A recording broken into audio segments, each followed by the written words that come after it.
Pour compléter ce que vous disiez à l'instant et avant de poursuivre la discussion, eh bien, on va retrouver Fanny Wegscheider qui fait le point avec nous sur ces pays où, en effet, les cours ont déjà repris depuis quelques jours.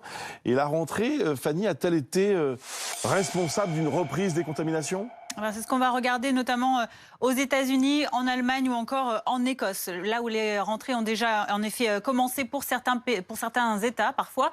Aux États-Unis, par exemple, entre fin juillet et début août, plusieurs États comme l'Indiana, le Mississippi, le Tennessee, la Géorgie ou encore la Floride ont repris les cours. L'Allemagne a repris les cours dans 8 de ses 16 länders entre fin juillet et fin août. Et l'Écosse, les élèves ont repris le chemin de l'école autour du 11 août après 5 mois de fermeture. On va regarder sur cette première courbe, l'évolution des cas de contamination au Covid-19, donc sur cette période estivale avec ces dates jalons de reprise de l'école. Et on remarque des augmentations, certes, mais finalement pas si explosives que ça.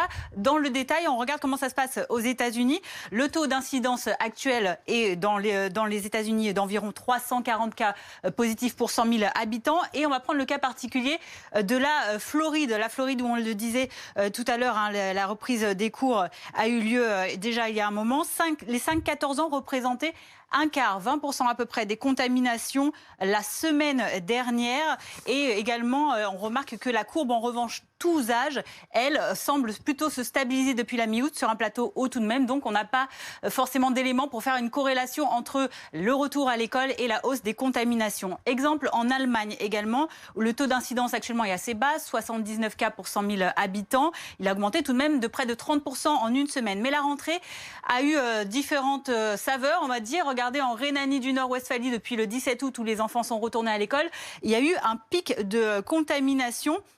Les cas ont augmenté, c'est là que l'incidence est la plus importante. Mais contre-exemple, dans le land du Brandebourg, où la rentrée a été effectuée le 7 août, eh bien, la hausse est relativement faible par rapport aux nouvelles contaminations. Donc, comme aux États-Unis, il n'y a pas forcément de parallèle à faire dans ce cas-là non plus. Au Royaume-Uni, on va regarder le cas particulier maintenant de l'Écosse, où le taux d'incidence est le suivant. Le nombre de cas double presque chaque semaine, selon les services de santé là-bas. Le taux d'incidence est d'environ 700 cas positifs pour 100 000, avec un tiers de nouveaux cas pour les moins de 20 ans et des taux d'incidence pour les moins de 15 ans qui augmentent drastiquement, plus 163% contre plus 88% pour toute la population. Mais attention, là-bas en Écosse, les dépistages ont également augmenté et puis le nombre de contaminations avait déjà commencé à augmenter avant la rentrée scolaire, peut-être avec la levée de nombreuses restrictions le 9 août. Donc là, on peut penser en Écosse que la rentrée a joué un rôle dans l'augmentation des contaminations, mais peut-être plus en accélération qu'en déclencheur.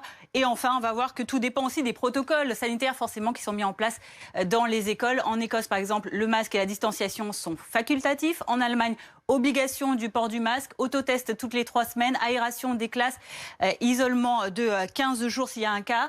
Et en Floride, pas de masque du tout. Merci beaucoup Fanny pour toutes ces précisions.